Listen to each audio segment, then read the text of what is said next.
I'm the Revd Emma Handley from St Paul's Church in Stalybridge. I've been here 5 years now, but until 2 years into my term here, I had not gone any further from the church than this point here. Where we're standing now is pretty much in the middle of our huge churchyard, and you can see behind me the really tall grass. It was very overgrown and it was prone to fly tipping, so we found motorbikes and mattresses and a sofa. We've picked over 100 bags of litter from this area. During lockdown, it became apparent just how much this green space was used by its local community, despite it being so desolate. So we started to think about how we could do more with it and be more creative about this area. So we put the shout out within our congregation, and a group of us got together, those of us who loved being outside in the open spaces, loved gardening, and we started to think about what we could do and how we could improve the area for not just for ourselves but for our local community.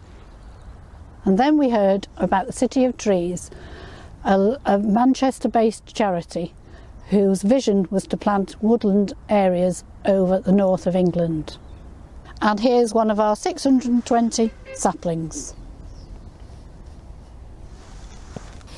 The thing about this project is that it is a work in progress. So initially the first job was to actually clear the brambles down. And then we had the idea, because we want to create biodiversity in the grounds as well, was to plant a wildflower meadow, which is this area behind me.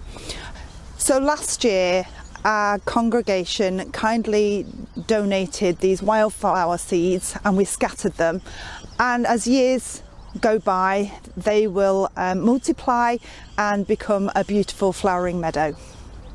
We thought that the area around St Paul's Church was quite bleak with lots of empty lawns, so we have decided that we would maybe, as a fitting tribute to loved ones, plant some memorial trees. We decided on cherries because they look beautiful in the spring.